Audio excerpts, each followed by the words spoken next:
Welcome to this episode of the Mindset Flex podcast. This is your host, Elise. And today I want to talk about 3 things that you need to leave behind this year in order to make 2022 way better than 2021 was. So let's get into it.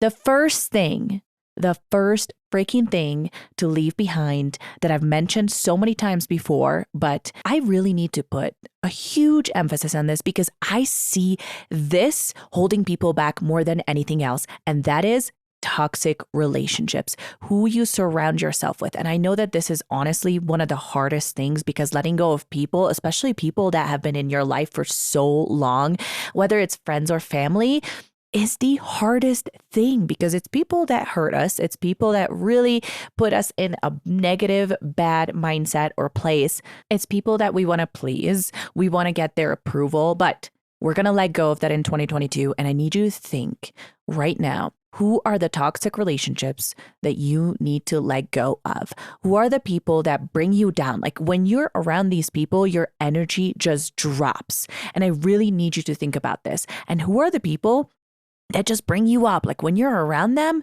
your energy levels go up. You feel energized. You feel lit up. They speak life into you, not death. They're not complaining. They're not constantly playing the victim.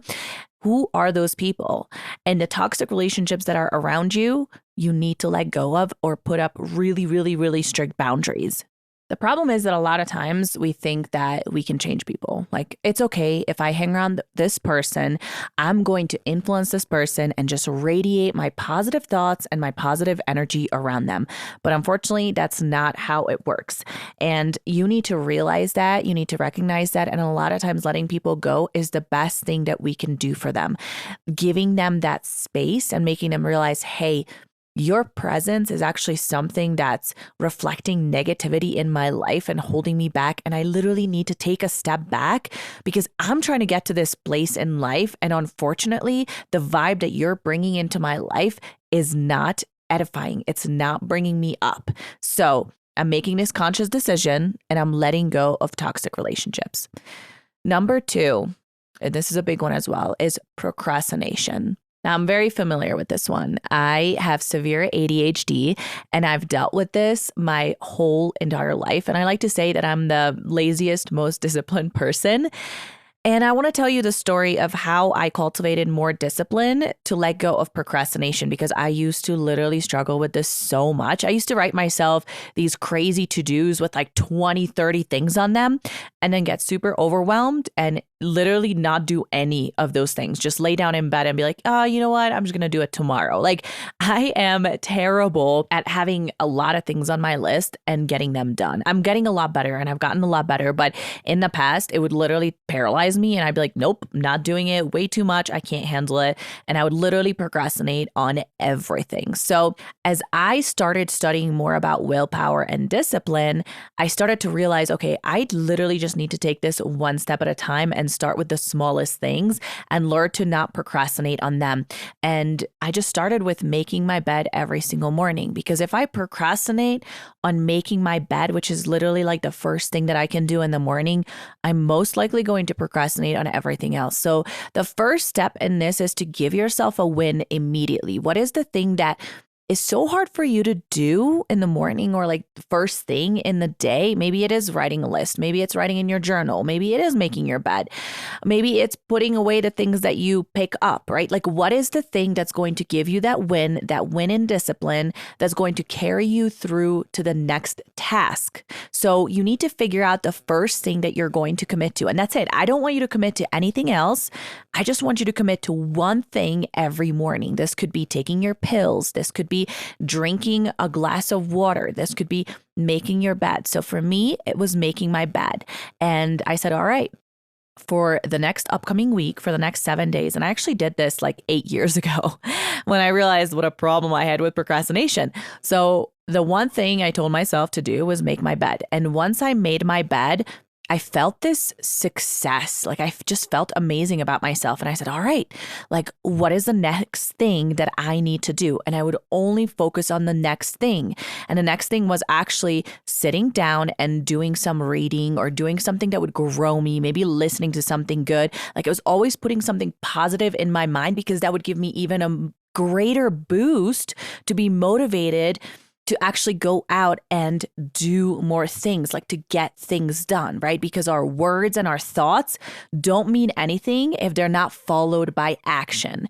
So action is the biggest thing that's going to get you towards your goals, whatever your goals are, health goals, fitness goals, financial goals, family goals, like whatever it may be, action is the only thing that's actually going to get you there. And if you struggle with procrastination, forget about reaching your goals.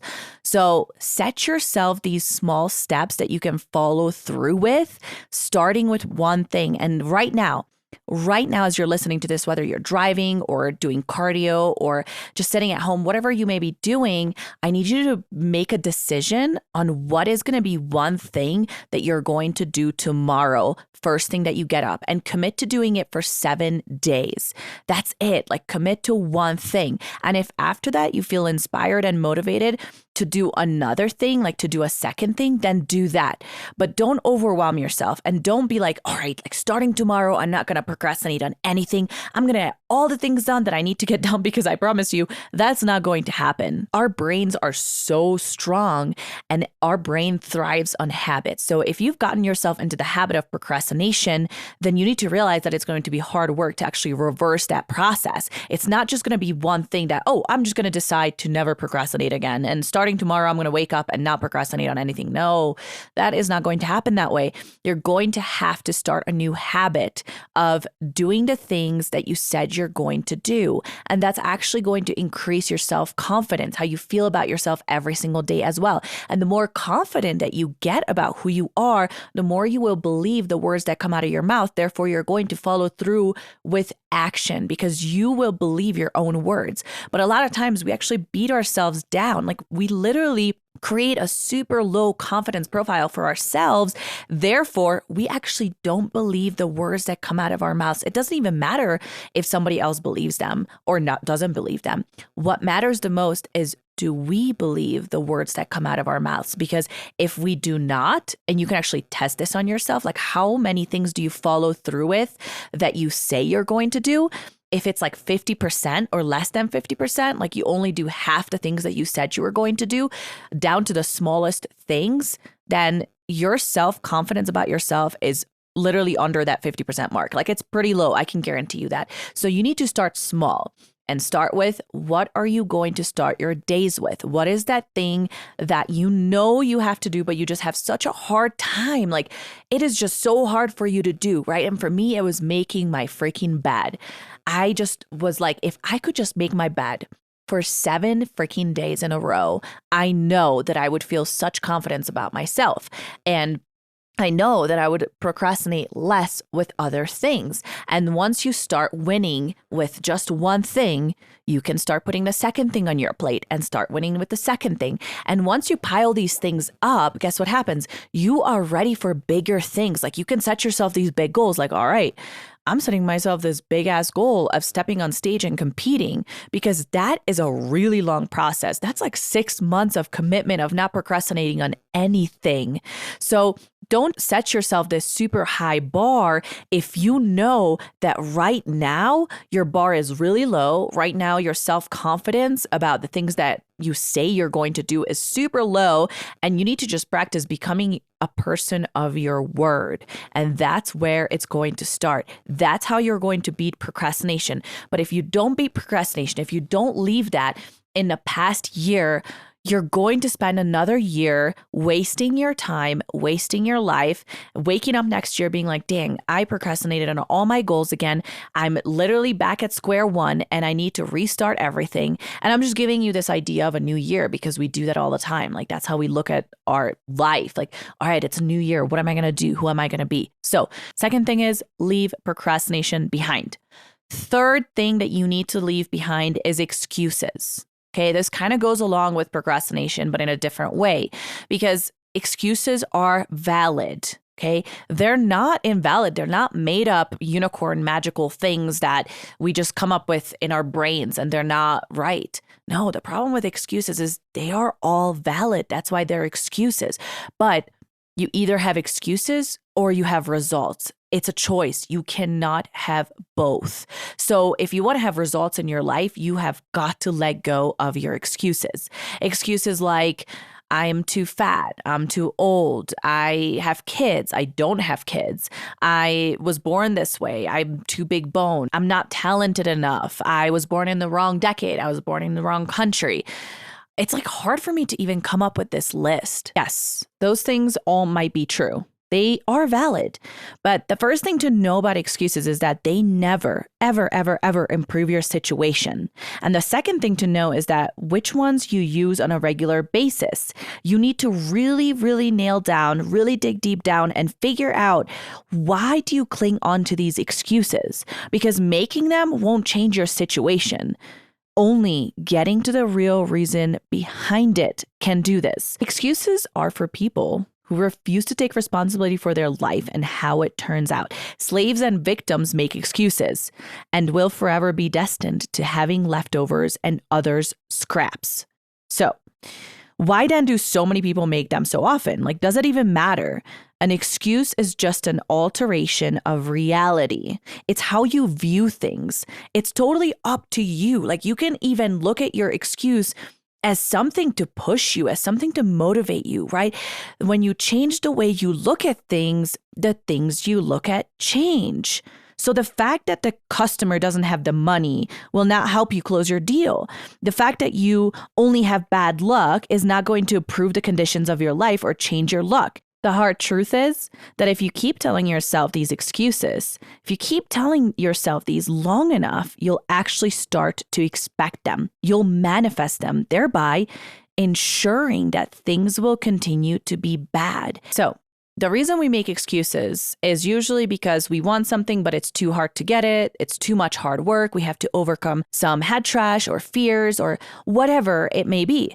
But you need to realize that if you make success an option, like succeeding in this goal, succeeding in this thing that you want, if you make that an option, then it won't be an option for you. Simple.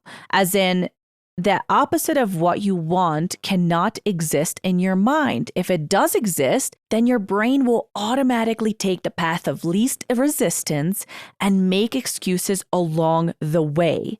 No excuse exists that can or will make you successful. And engaging in self-pity and excuse making are signs that someone has an extremely minimal degree of responsibility or self-discipline or willpower. Now, if you say, let's say you're in sales and you're making excuses of why somebody didn't buy, like he didn't buy from me because the bank wouldn't make the loan. Well, no, you need to tell yourself the truth. He didn't buy from you because you were unable to secure proper financing for a potential customer. Okay. Now, the first statement assumes no responsibility for the event. You're just blaming it on something else. You're blaming it on the bank. You're blaming it on the customer. But guess what? Like, blaming it on something else is not going to get you results. So it doesn't matter what you blame it on. At the end, you don't have a win. Okay. While the second statement identifies a solution. And once you adopt a more advanced sense of responsibility and refuse to make any more excuses about whatever it is that you want, then you can go out and search for a solution. And yes, that's the hard work. Like, that is the part that requires work. That's not the path of least resistance.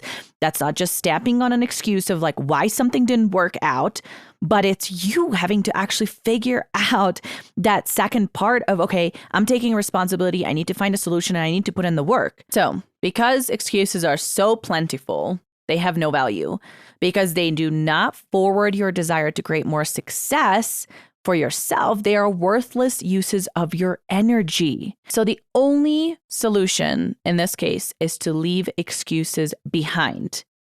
You need to adopt this one saying that says, if it is to be, it is up to me.